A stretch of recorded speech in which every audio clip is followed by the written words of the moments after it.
Atvykome į Vilnių, mūsų yra trečioji Jonušo Radvilo istorinė kelionė į mūsų Radvilų muziejų, nes mes jau važiuojame nebe pirmą kartą ir džiaugsimės pabuvę šitame muziejuje, po to lankysimės Valdovų rūmuose ir ten sužinosime daug apie Barborą Radvilaitę ir Augustą Žygimantą Augustą. Ne, nesvarbu.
Ekskursija vyks Malako teritorijoje, vėliau eisim į kito korpuso vidų, nes ten yra išlikę dar 17 amžiaus Radvilų buvusių rūmų pamatai ir dar vertingosios istorinės detalės, ko dėja mes neturim šiame korpuse iš vis nieko, bet apie tai irgi aš papasakosiu. Taip pat ekskursija bus labiau koncentruosis į rūmų istoriją, kaip Radvilos su tuo susiję, kokios Radvilos ir kokie procesai lėmė tai, kad tokių teritorijų rūmai keitėsi, transformavosi, kokius istorinius aplinkybės turėjo tam irgi didesnės įtakos.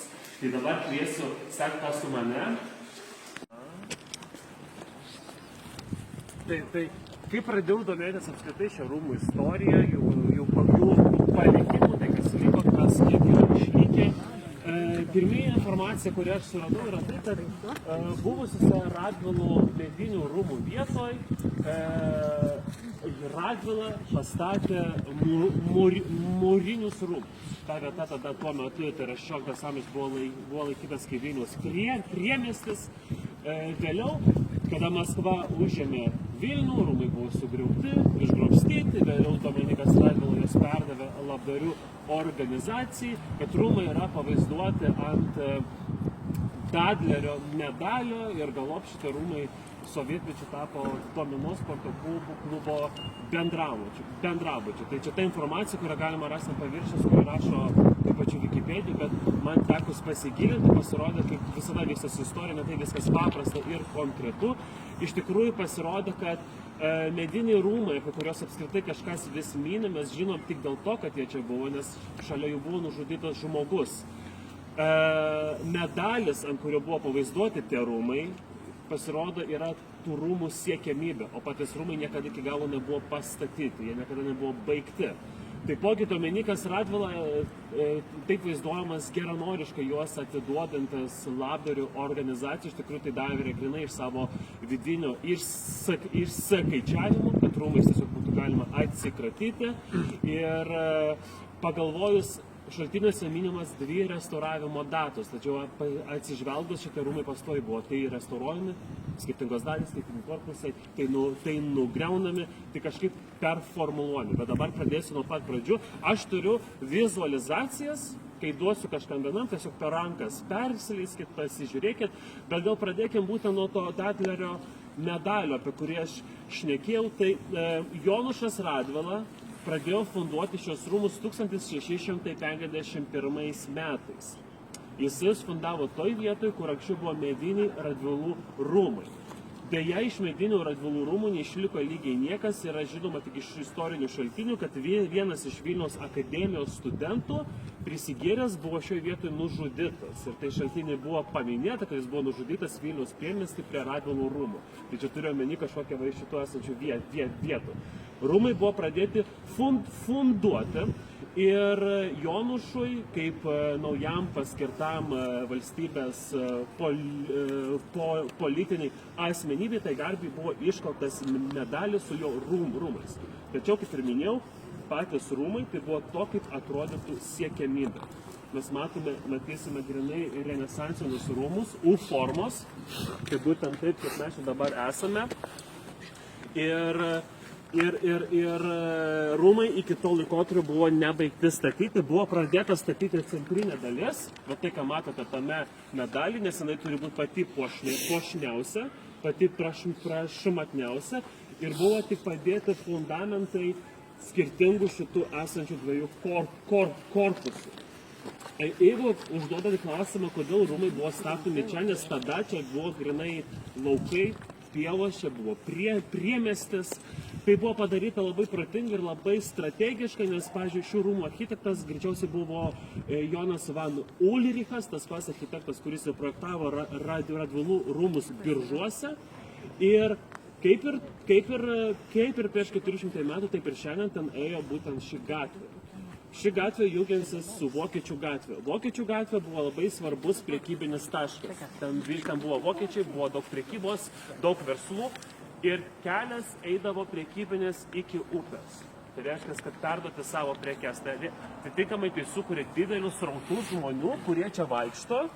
Ir kada jie vaikšto, jie mato šios rūmus. Tokiu būdu Radvilos norėjo parodyti, kad mano rūmai yra labai prašmatnūs, labai dideli ir jie turi tam tikros simbolinės ir politinės galios. Rūmai beje iš tikrųjų buvo labai puošnūs, tuo metu buvo laikyti, kad tai vieni puošniausių buvusių 17 amžiaus vidurio rūmai Vilniaus mieste. Buvo pradėti statyti, kaip jau tuo metu buvo laikyti vieni puošniausių rūmai. Deja, mes neturime išlikusių šaltinių arba aprašymų, tokia galėčiau daug atrodyti, kad aš radau iliustraciją iš to paties laikotarpio esančių rūmų Krokuvoj, kurie priklausė Radvilom. Tai galime įsivaizduoti, kad tai buvo to paties lygio puošnumo.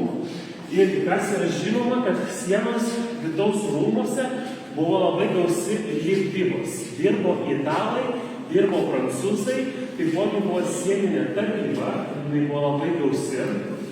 Ir rūmų vidus buvo stengtasi daryti kuo prašmatnesnę ir skulptūriškesnę. Ir idėja mes apie tokius meninius skulptūrų ir lipdybų panaudojimus, kaip žinome, iš scenos kaip žmogus, kuris bandė užlipti ir suvykdyti skulptūrą, jisai nukrito į kažkokį molio gabalą, žuvo. Ir mes žinom, kad tai buvo italas skulptorius, kuris dirbo tose rūmuose. Tai informacija yra tokia gan patrika, tačiau vis dėlto reikia sudaryti tą bendrą vaizdą.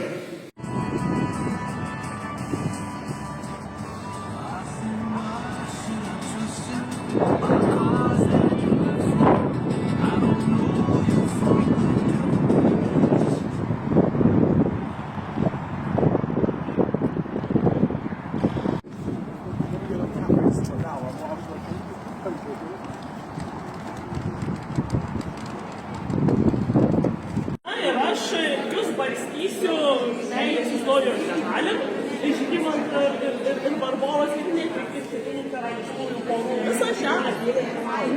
Vat ir jeigu gerai elgsitės ir gražiai visur spėsime, jūsų dar laukia ir pakilimas į apžvalginį bokštelį. Norėsite bokštelį? Labai norėsit. Jei žinokit, reiks truputį palikti laiptais, kad maždaug vieno aukšto kainą laiptų. Taip, tvarkoj, tada pradedam. Na, tai pradėkime nuo to. Ar žinote, kokia šiandien diena? Nežinau, kad penktadienis. Penktadienis, šešta. Ar jūs specialiai taikote tą dieną, ar jūs tiesiog išpuolė? Išpuolė. Tai šiandien jokios ypatingų fanfarų dienos neturite ir dar tokia neleidžiat, ne? Nes šiandieną yra Barboros Radvilaitės gimtadienis.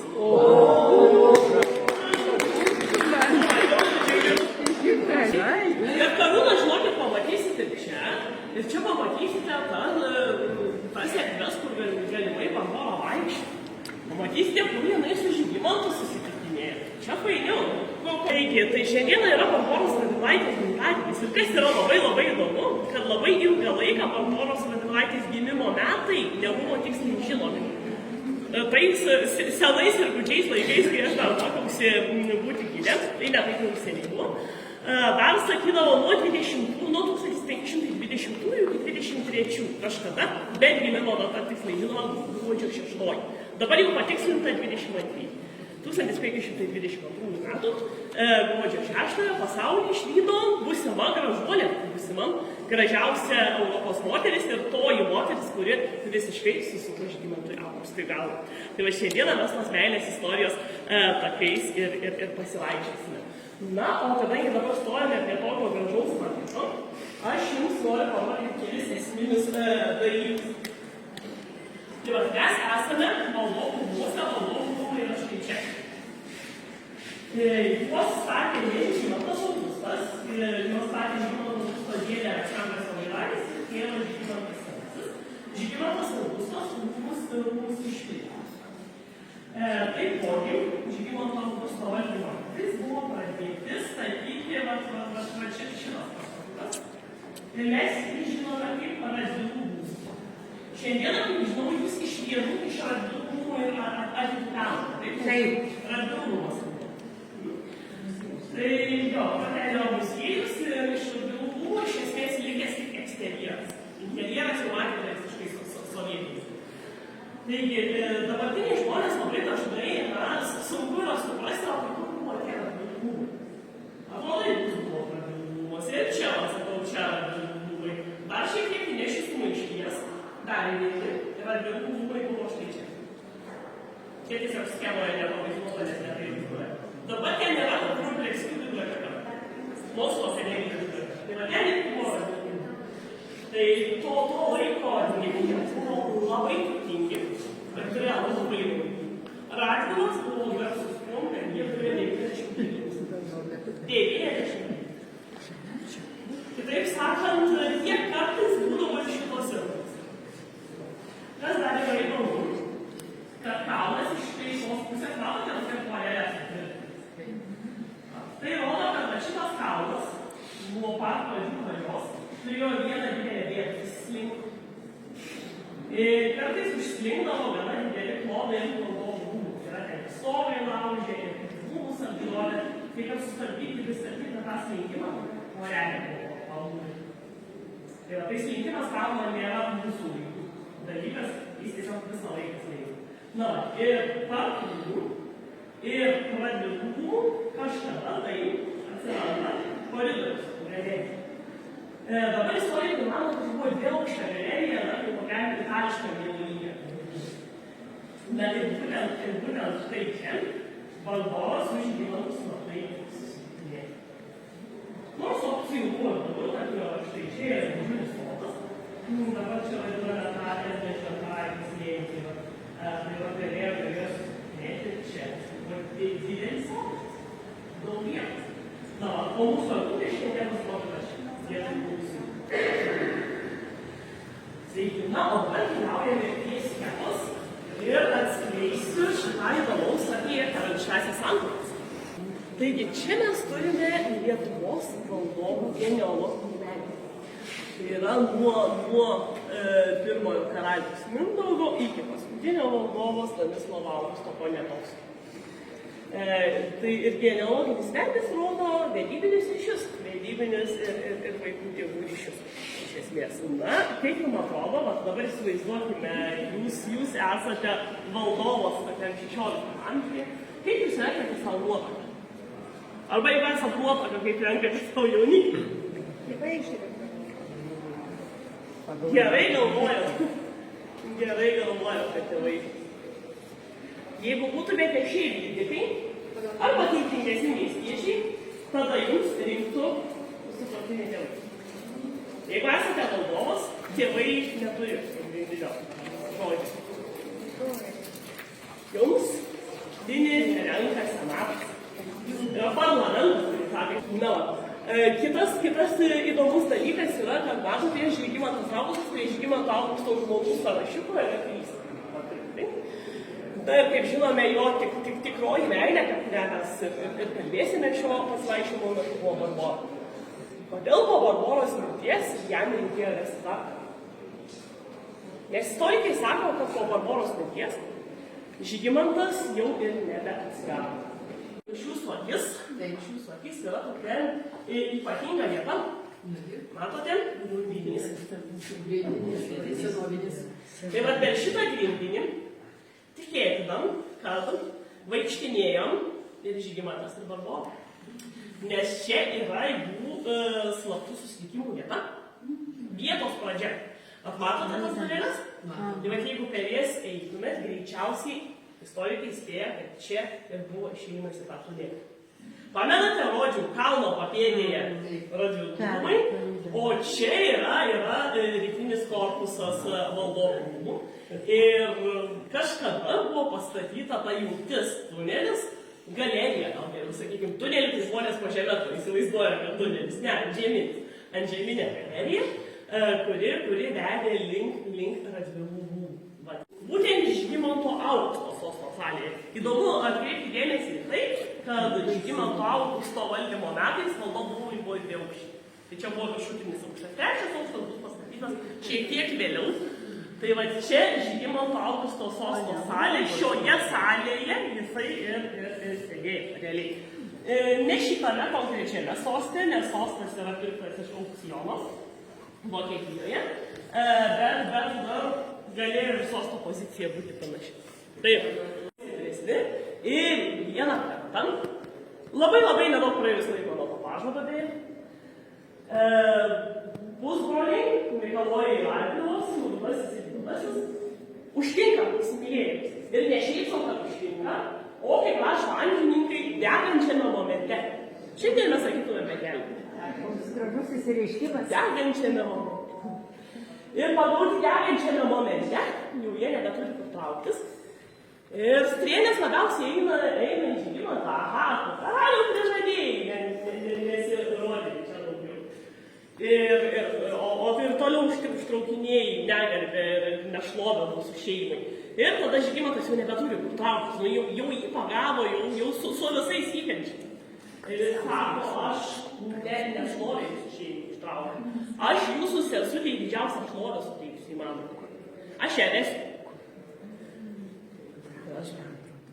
Ir tada dar gražesnis elementas, iš kažkur atsiranda kunigas.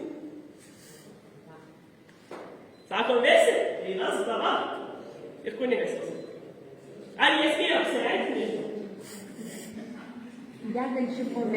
Degančią momentę kunigas iš kažkur atsiranda, netikėtai, nelauktai, ir juos sutokia. Tai va tos vasaros ir visai netikėtina, kad Radvilų rūmuose. Jo, tuose, kur Rožių palei kalną papėdė. Tikėtina, bet jis veda. Vadinasi, Barbora labai myli. Dabar už ką buvo mylima Barbora? Sakykim, kitą pusę. Ką tik neperėti šį. Tai va, Barboros biustą matote štai čia. Tai amžininkai sako, kad Barbora buvo nepaprastai graži moteris. Tai suvėsim Barborą, ne, Kaukolė ne Barboros. Štai. Čia to paties biusto medžiaga. Čia yra Barboros Radvilaitės Kaukolės rekonstrukcija. Tai yra tiksliausias atkūrimas, kaip žmogus atrodo.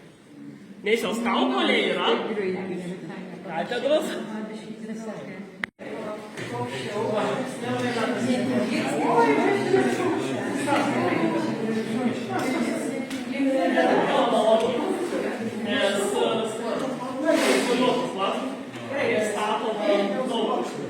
Pagal analogiją iš piešinių.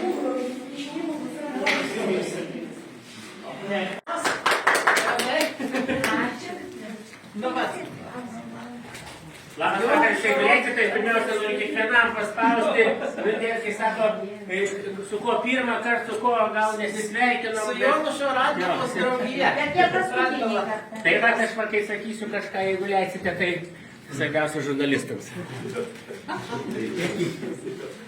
Jūs čia taip jau sudėtingai labai. Ne, aš atsisveikinsiu, labai malonu. jie kasdien tempia garbėtos spaus draudžia. Žmogui, kurie dirba, stengiasi.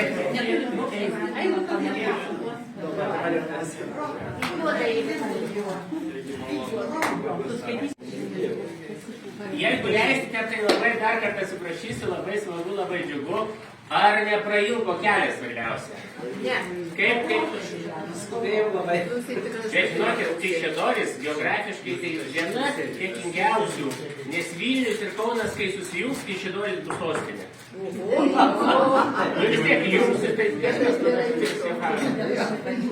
tai aš labai, nes kai sako, labai smagu, kai žmonės atvažiuoja, bendrauja, diskutuoja. O jeigu po mūsų diskusijos ir bendravimo bus noras dar kartą, jeigu atvažiuosi dar kartą, tai mano tėvukas amžinatilsį sakydavo, vaikelė, tai didžiausia dovana. Tai reiškia, jiems patiko.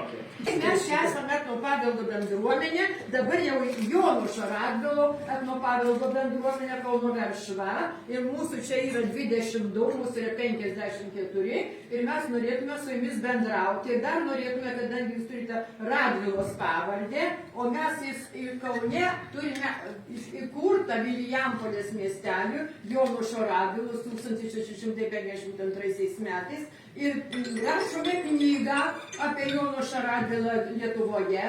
Tai vat, jeigu jūs turėtume tokių norų, mes galime iš jūsų paimti interviu, rašytoja štai šalia mane sėdė, jau parašyta dalis tos knygos.